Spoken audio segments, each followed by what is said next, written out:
네, 오늘도 뉴인사 리듬 이은혜 에디터와 함께합니다. 안녕하세요. 네, 안녕하세요. 이은혜입니다. 네, 화요일입니다. 네, 화요일입니다. 그런데 왜 금요일 같죠? 항상 열심히 하시니까 우리 직장인분들 이거 들으면서 힘내시니까 더 우리가 힘을 줘 보도록 합시다. 파이팅! 어제 어마무시한 일이 있었잖아요. 같이 소식 보실까요? 윤석열이 통일교 직접 챙겼다. 재임 기간 내 이루자. 이 뉴스부터 좀 살펴보겠습니다. 네, 어제 김건희 국정농단 특검이 통일교 윤영호 전 세계본부장을 구속 기소하면서 쓴 공소장이 언론에 공개됐는데요. 네. 여기에 윤석열이 통일교를 직접 챙긴 내용, 그리고 김건희가 국민의힘 무더기 당원 가입을 요구한 내용 등이 담겨져 있습니다. 먼저 공소장에는 윤영호 전 본부장과 윤석열이 직접 만났다는 사실이 적혔는데요. 네. 윤석열에게 직접 통일교 현안을 청탁했다는 겁니다. 통일교가 펜스 전 미국 부통령 면담을 주선하고 또 물심양면으로 대선을 도운 대가를 요구한 거죠. 두 사람은 윤석열 당선 직후인 2022년 3월 22일 당선인 사무실에서 만났습니다. 과거에 왜 윤 전 본부장이 공개적으로 만났다는 이야기 한 적 있는데요. 네. 당시 목소리 들어보겠습니다. 네. 대통령을 뵀습니다. 1시간 독대를 했습니다. 많은 얘기가 있었습니다. 거기서 동의한 내용도 있고요. 결국에는 저 말이 사실이었던 거예요? 그렇죠. 저 때 만난 자리에서 윤석열은 이렇게 말했다고 합니다. 한학자 총재에게 대선을 도와줘서 감사하다고 전해달라라고 말했고 네. 여기에 윤 전 본부장은 통일교에서 추진하던 제5 유엔 사무국 설치나 국가 ODA를 통한 아프리카 유니언 행사를 지원해달라고 요청했다고 합니다. 네. 그랬더니 윤석열이 재임 기간 내에 이룰 수 있도록 하자라고 답했다고 하고요. 네. 그리고 청탁이 실제 이루어진 정황도 공소장에 드러나 있습니다. 만남 일주일 뒤인데요. 외교부가 작성한 국정과제 이행 계획서를 보면 아프리카 ODA를 2배 늘리는 목표가 담겨져 있습니다. 네. 그리고 한국과 캄보디아 사업 관련한 ODA 예산 증액도 지속적으로 이루어져 왔고요. 사실은 아프리카 ODA 같은 경우는 일본 외무성의 통일교가 요구한 거랑 일치하거든요. 이제 알면 알수록 굉장히 놀라운데 들어보면 통일교가 굉장히 계획적으로 이거를 접근하고 추진한 게 아닌가 그런 의심이 좀 듭니다. 네, 굉장히 주도면밀합니다. 이거는 한학자 총재가 새롭게 내세운 교리에 따른 건데요. 한 총재는 문선명 교주 사망 후에 네. 이제는 자신의 뜻에 따라 국가가 운영되어야 한다라는 정교 일치 이념을 강조했다고 합니다. 네. 그 일환으로 신아프리카 안착을 위한 각종 행사, 제5 유엔 사무국 한국 유치, 캄보디아 메콩 피스파크 사업, DMZ 평화공원 설치 이런 것들을 기획한 거고 네. 이걸 정부 정책으로 수용해줄 적임자가 바로 윤석열이었던 겁니다. 그게 권성동 그 복면으로 유명하죠. 통일교. 결국에는 윤석열에게 닿기 위한 통로가 권성동이었다. 이거 맞습니까? 맞습니다. 괜히 윤핵관이었겠어요. 윤 전 본부장 대선 몇 개월 전에 권성동 의원 만났습니다. 그때 권 의원에게 윤석열 정권이 통일교의 정책이나 행사들을 국가 정책으로 추진해 주면 우리가 대선을 물적으로든 인적으로든 도와주겠다고 제안을 했고 그러면서 많이 알려져 있죠. 큰 거 한 장 서포트. 즉 정치 자금을 전달했다는 게 특검의 조사 결과입니다. 네. 그리고 공소장에는 또 권성동 의원이 2월에 한학자 총재가 기거하는 천정궁에 방문했고 이때 한학자 총재가 앞으로 통일교는 윤 후보를 돕겠다라고 말하자 네. 감사를 표했다라고도 적혀 있습니다. 실제로 한학자 총재는 대선 일주일 전쯤에 이 통일교 핵심 관계자들이 120명 정도 참여한 참부모님 특별 집회에서 공개적으로 윤석열을 지지하는 발언도 했다는데요. 특검은 이런 정황을 전체적으로 종합한 결과 한 총재의 결단에 따라 윤영호 씨가 통일교의 인적 물적 자원을 이용해 윤석열의 대통령 선거를 적극적으로 도왔다라고 공소장에 적시를 했습니다. 네. 이게 오늘 또 다른 한덕수 공소장 얘기도 뒤에 나오는데요. 공소장에 적시됐다라는 게 좀 어떤 의미를 가지고 있나요, 변호사님? 공소장 적시는 그 피고인의 범죄 사실을 굉장히 구체적으로 자세하게 표시한다. 그 뜻이에요. 적시라는 표시가. 그래서 이렇게 줄줄줄 다 나오는 거군요. 네, 어떠한 범죄 사실이 우리가 이런 거 의심을 하고 있고 충분한 증거가 있고 이러이러한 범죄가 있다라고 되게 자세하게 쓰는 거를 이제 적시라고 공소장 적시라고 얘기합니다. 그럼 재판부가 그것을 보고 판단을 하게 되는 것이고요. 네네네. 네, 권성동 의원 또 통일교 원정 도박 이야기도 있습니다. 네. 말 그대로 통일교 관련 수사를 권성동 의원이 무마했다는 겁니다. 네. 2022년에 한학자 총재를 비롯한 통일교 지휘부들이 원정 도박을 했다라는 의혹에 대해서 강원 춘천 경찰서가 내사에 돌입했는데요. 네. 근데 이 내용을 권성동 의원이 윤 전 본부장에게 먼저 귀띔을 해준 겁니다. 어느 날 권성동에게서 전화가 갑자기 왔는데 한학자 총재님 카지노 하시냐 이렇게 네. 묻더니 지금 경찰적 정보인데 한학자 총재 등 통일교 임원들이 라스베이거스에 가서 통일교 재단 자금으로 불법 도박을 한다고 지금 경찰이 조사하려고 한다. 네네. 이렇게 알려줬다는 겁니다. 그리고 구체적인 혐의까지 알려주면서 압수수색 들어갈 수도 있으니 미리 대비해라라고도 또 귀띔을 해줬고요. 네. 실제로 특검은 통일교 측이 회계 시스템 자료를 손댄 거 네. 그리고 컴퓨터를 포맷한 것 등 적극적으로 대비한 흔적도 찾아냈습니다.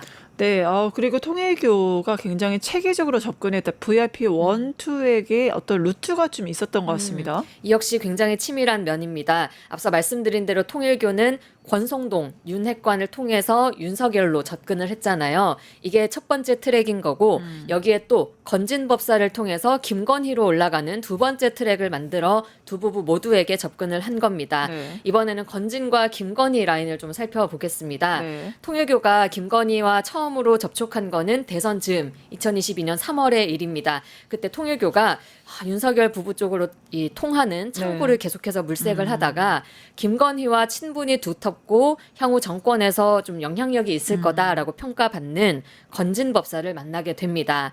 그리고 건진과의 만남 일주일 뒤에 바로 김건희와의 통화가 성사가 됐고요. 김건희는 통화에서 아이고 대선을 도와줘서 고맙습니다. 총재님 건강하십니까? 감사 말씀 꼭 전해달라라고 말했다고 합니다.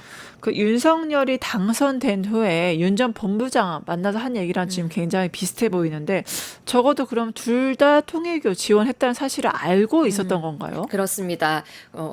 충분히 그렇게 의심이 되고요. 네. 이 통화 나눈 뒤에 네. 윤 전 본부장은 김건희에게 또 선물을 퍼부었죠. 우리가 익히 알고 있는 그것들입니다. 802만 원 상당의 샤넬 가방과 천수삼 농축차, 또 1271만, 이제는 만 원 단위까지 적시가 됐어요. 1271만 원 상당의 샤넬 가방, 그리고 6220만 원 상당의 그라프 목걸이였습니다. 그리고 또 굉장히 중요한 지점은요. 네. 국민의힘 전당대회를 앞두고 통일교 교인들의 무더기 입당을 요청한 것이 바로 김건희였다는 것입니다. 네. 이게 또 공소장에 적시가 됐어요. 네. 특정 후보 당선을 위한 것이었다라고도 담겨져 있고요. 아무리 대통령이라고 해도 전당대회에 개입하는 거는 안 될 일인데 대통령 부인이 나서서 판을 짠 겁니다. 우리가 뭐 V0라고 많이들 얘기하면서 모든 일에 김건희가 나섰을 거다라고 익히 짐작은 해왔지만 이 정도까지일 줄은 매번 볼 때마다 참 놀라운 수준입니다. 결국에 아무것도 아니다라는 말은 nothing is everything. 나는 모든 것이었다라는 걸 얘기하는 게 아닌가 싶습니다. 한더스 전 총리 거짓말로 일관을 했는데 이제 좀 진실이 밝혀집니까? 네, 한덕수에 대한 공소장도 공개가 됐습니다. 네. 계엄에 적극적으로 가담했다는 의혹 조목조목 담겼는데요. 네. 공소장은 A4 39쪽 분량인데 계엄 선포 전후에 한덕수 총리의 행적과 혐의가 분 단위로 아주 치밀하게 재구성되어 적시됐습니다. 하나씩 살펴보겠습니다. 먼저 한덕수는 계엄 선포 당일에 이 저녁 8시 40분쯤 용산 대통령실에 도착합니다. 그리고는 먼저 와 있던 김영호 당시 통일부 장관에게 대통령께서 계엄을 선포하려는 것 같다라고 마치 먼저 알고 있었다는 듯이 말을 건넵니다. 그리고 15분쯤 뒤에 윤석열에게 만나서 계엄 선포문 그리고 포고령 또 지시사항이 담긴 문건을 직접 건네받았습니다. 이후에 김용현 전 국방장관이 오후 9시 13분쯤 이 4명이 모자른다라는 표시로 손가락 4개를 이렇게 해보이니 네. 한덕수 전 총리가 송미령 농림축산부 장관에게 직접 전화를 겁니다. 오고 계시죠? 어디쯤이세요? 빨리 오세요. 이 정도면 정말 재촉하고 이 회의가 성사되기 위해서 적극적으로 노력한 거죠. 재촉한 것을 또 확인이 됐습니다. 결국엔 빨리 와라, 뭐 기다리자 이 자체에서도 충분히 방조 아니면 가담까지 했다는 게 보여지는 것 같아요. 근데 결국에 보면은 계엄에 대해 사전 인지를 한 거 아닙니까? 그렇죠. 먼저 네. 그 선포문을 받기도 전에 네. 선포할 것 같다라고 말을 한 정황이 드러났으니까요. 네. 그리고 이게 끝이 아닙니다. 자리를 뜨려던 이상민 전 행안부 장관을 붙잡고 계엄 관련 지시를 논의한 정황도 드러났습니다.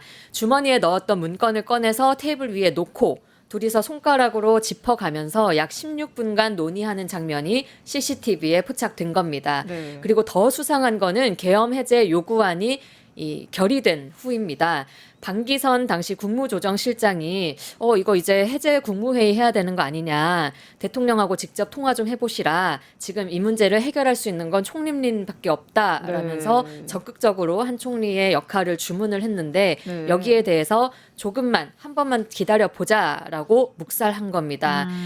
문제가 되는 거는 이 시점이 윤석열이 2차 계엄을 시도하려고 했다는 네. 의혹을 받고 있다는 거죠. 그 지점을 알고 일부러 지체시키고 묵살한 게 아니냐 충분히 의심 가능합니다. 결국에는 이 친위 쿠데타가 성공할 걸로 생각을 하고 적극적으로 빨리 와라라던가 어떤 지시들을 내리고 가담하고 위증의 탑을 쌓아 올렸는데 이런 모습도 계속 좀 지켜봐야 될 것 같습니다. 결국에 민주당 의원들 소식을 좀 볼 텐데 드디어 윤석열 속옷 시위 CCTV 공개됐다죠?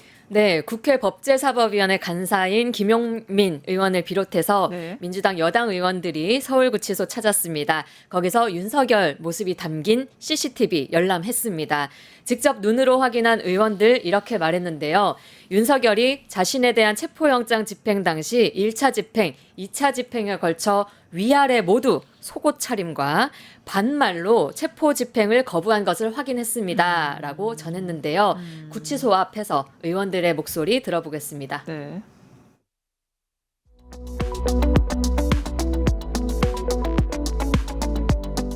무리한 집행을 하지 않았고 불법 절차에 따라서 사전에 충분히 고지하고 과정들을 다 충분히 절차들을 보장해 가면서 집행을 했으나 먼저 1차 집행 같은 경우에는 알려진 것처럼 윤석열이 속옷 차림으로 입어서 집행을 거부하면서 나에게 강제력을 행사할 수 없다 강력하게 반발을 했습니다. 그러면서 몸에 손대지 마라 라고 하거나 변호인을 만나겠다 라고 하는 등 반말 위주로 집행을 거부하면서 저항을 했습니다.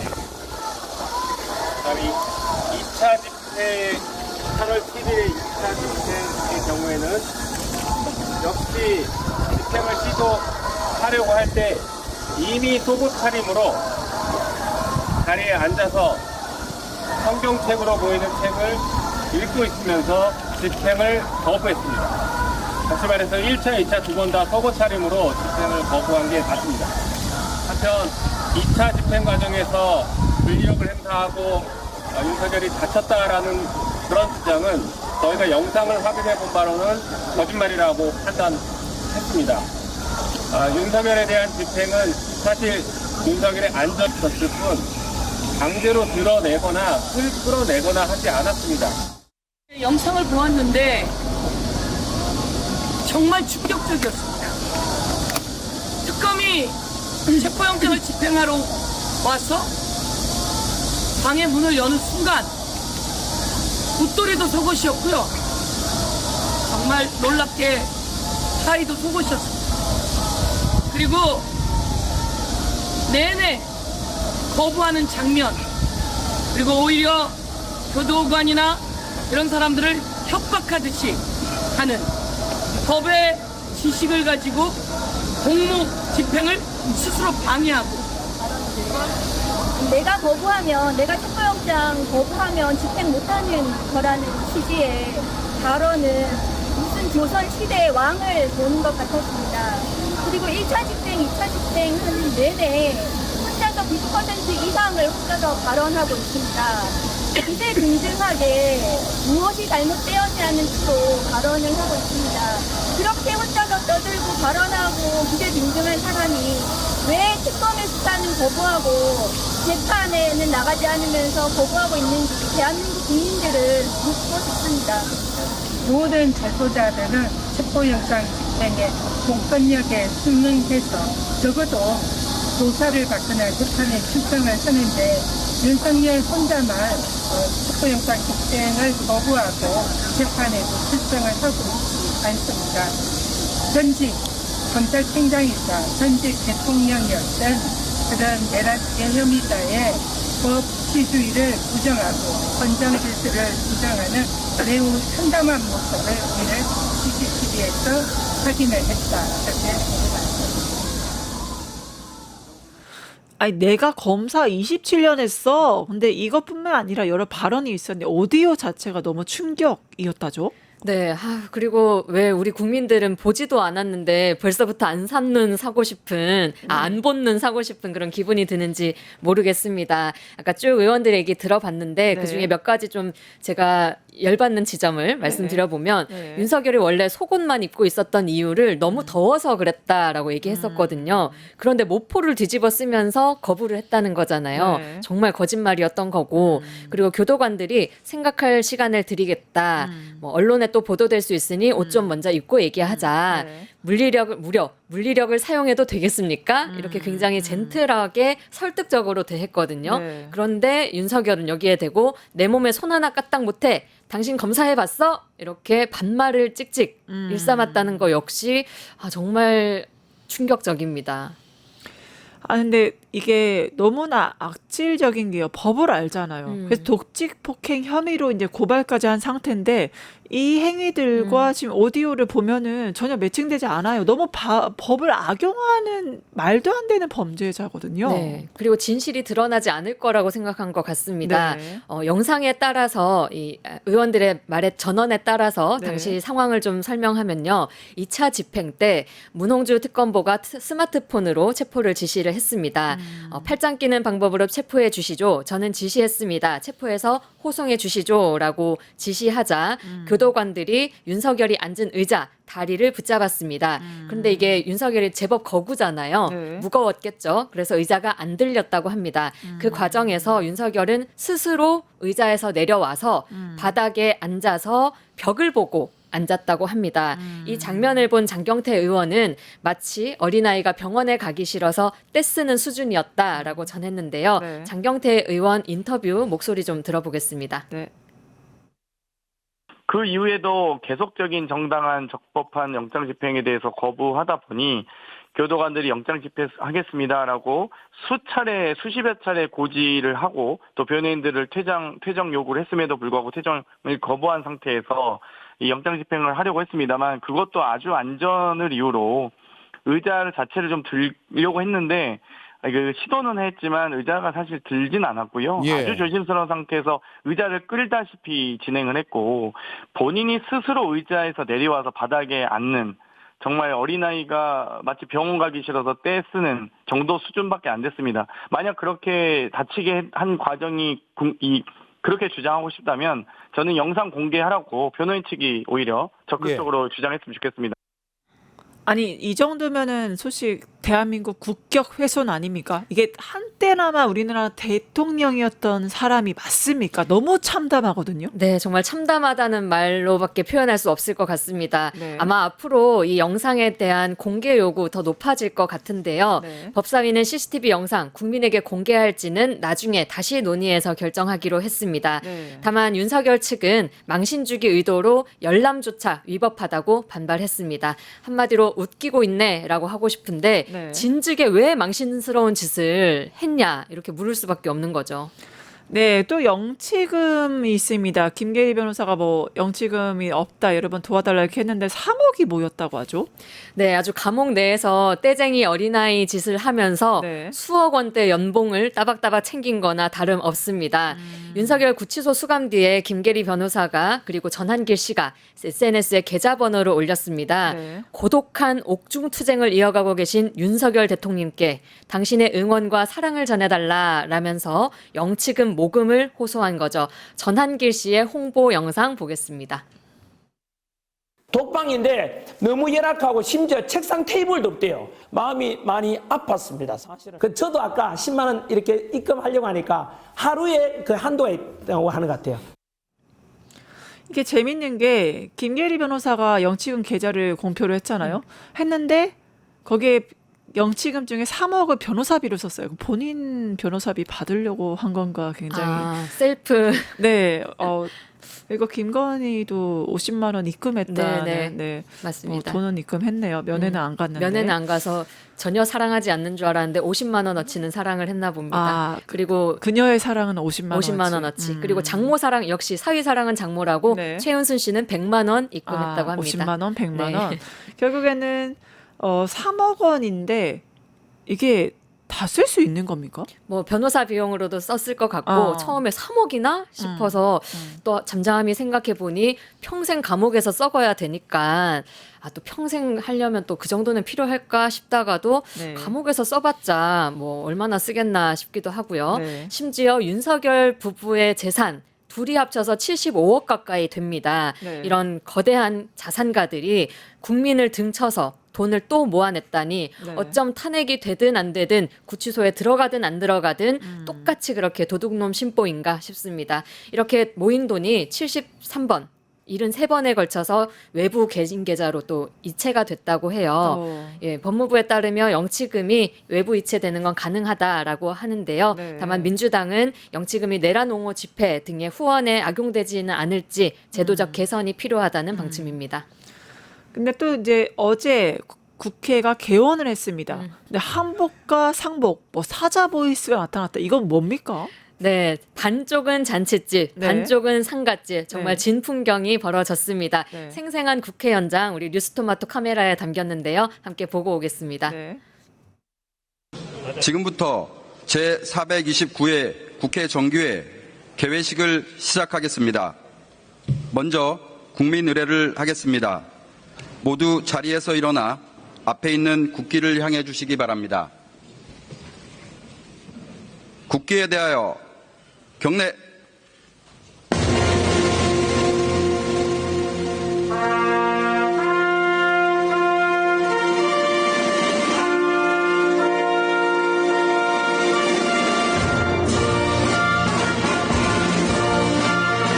나는 자랑스러운 태극기 앞에 자유롭고 정의로운 대한민국의 무궁한 영광을 위하여 충성을 다할 것을 굳게 다짐합니다.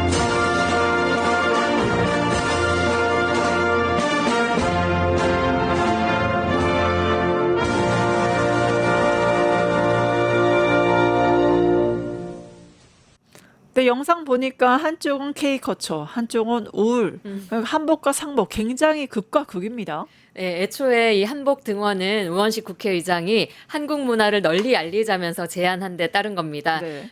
영상 보셨듯이 더불어민주당과 조국혁신당 등 의원 네. 다수는 한복을 차려입었지만 네. 국민의힘 의원들 검은 정장에 근조 리본까지 달고 등장했습니다. 근조 리본에는요 의회 민주주의라고 적혀 있는데 송원석 원내대표는 이걸 두고 의회 정치를 말살시키는 이재명 정권의 독재에 맞서는 심기일전 차원이다 이렇게 설명했습니다. 네. 그리고 박성훈 수석 대변인도 우리 국회에 대화와 타협이 죽었다라는 걸 의미한다라고 했습니다. 이에 대해서 민주당 박수현 수석 대변인은 부고를 내주시면 함께 슬퍼하겠다 이렇게 맞받아쳤는데요. 국회 내 다양한 목소리 들어보겠습니다. 네.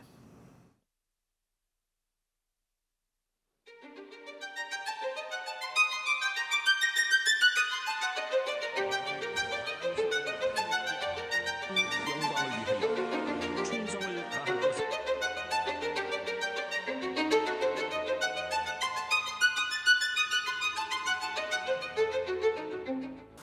국민의힘에 상사가 발생한지 몰랐습니다.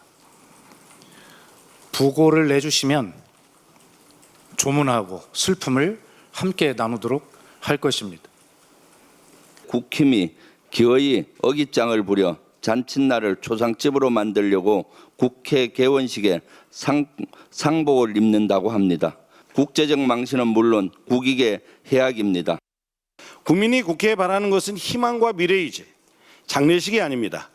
정치를 살려야 할 사람들이 정치를 죽이고 국민을 모독하고 있습니다.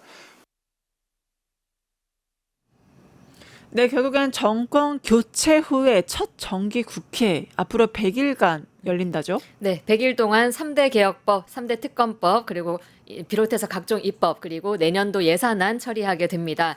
민주당은 검찰의 수사 기소 분리를 골자로 한 정부 조직법 개정을 포함해서 언론개혁과 사법개혁 법안 차질 없이 추진하겠다고 의지를 다지고 있고요. 반면 국민의힘은 민주당의 입법 폭주를 저지하고 대여투쟁에 나서겠다는 입장입니다. 오늘은 최교진 교육부 장관 후보자 그리고 이학원 금융위원장 후보자 인사청문회 예정되어 있습니다. 여기에서 본격적으로 격돌 예상됩니다.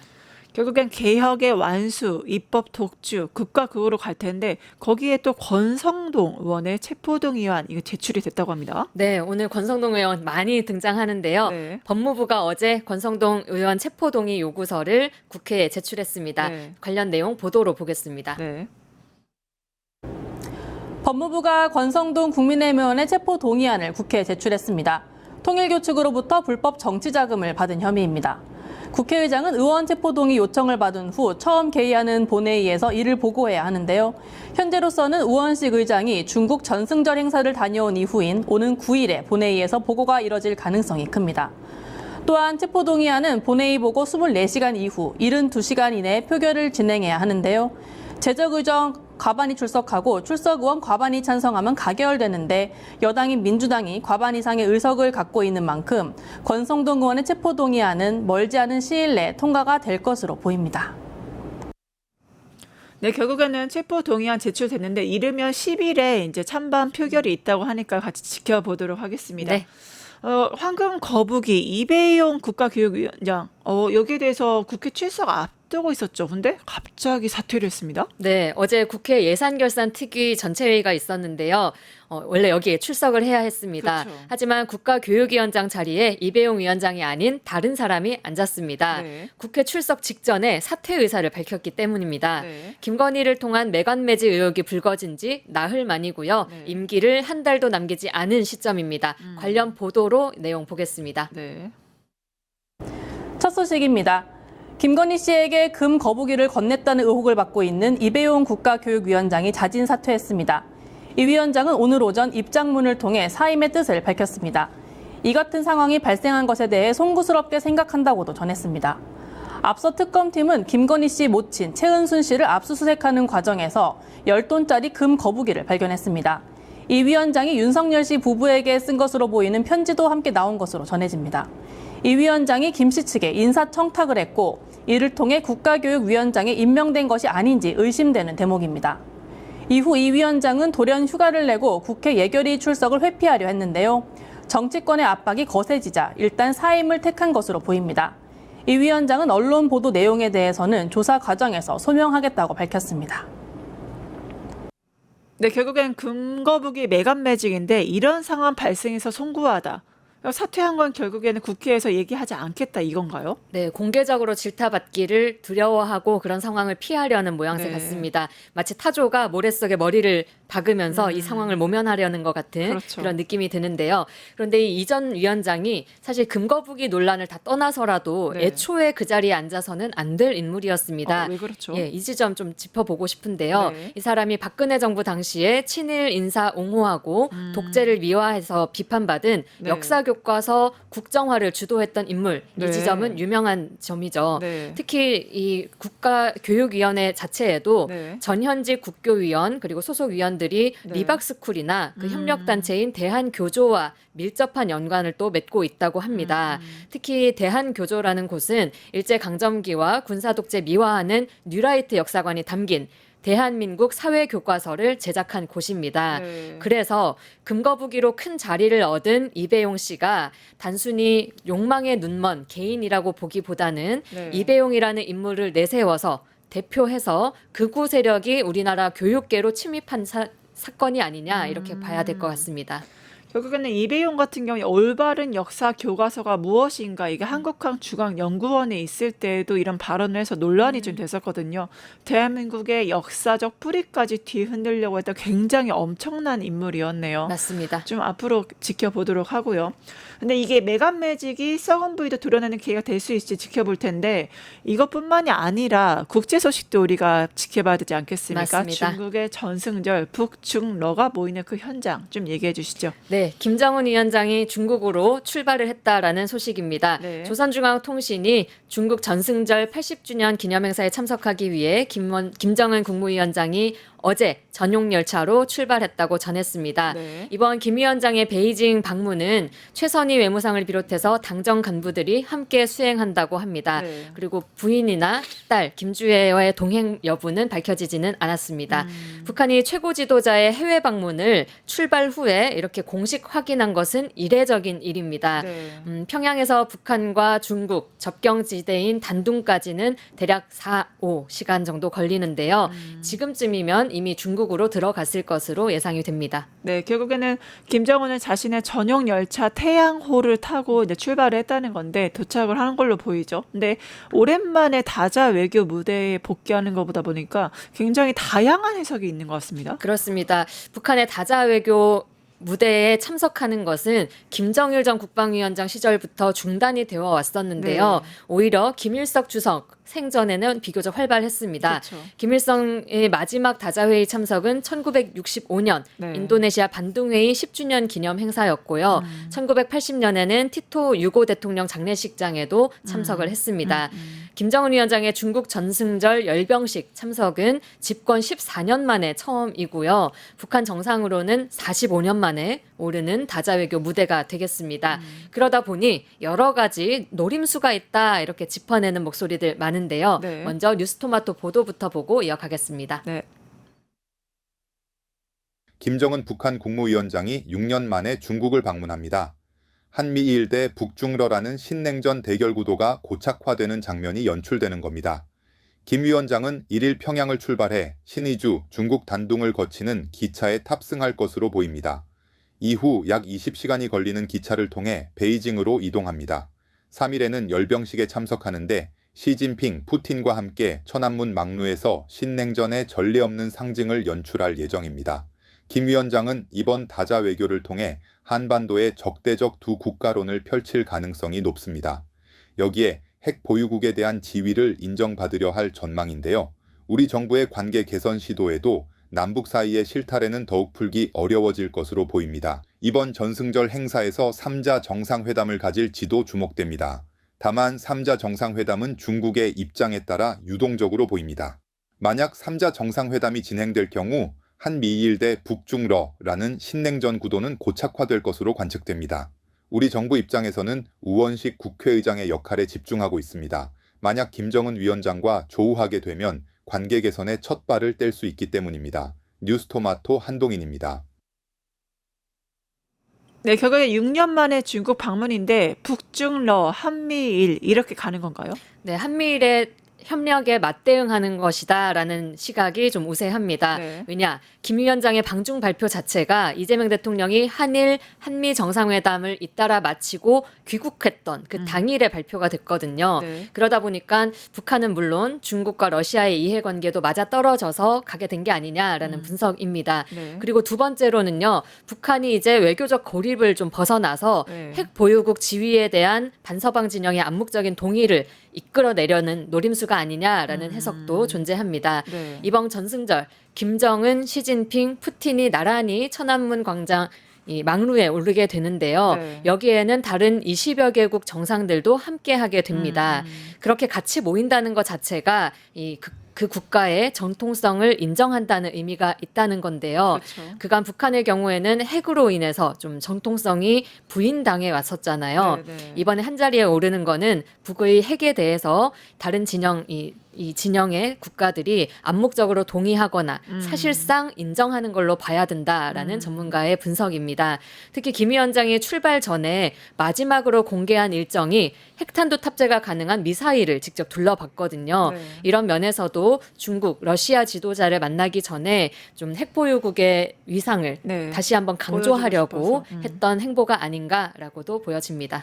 네, 전승절 결국에 내일 진행될 텐데 북중러, 한미일 앞으로 어떤 행보 보일지 지켜보도록 하겠습니다. 네, 오늘 준비한 내용은 여기까지고요. 지금까지 이은혜 에디터와 함께했습니다. 감사합니다. 네, 고맙습니다.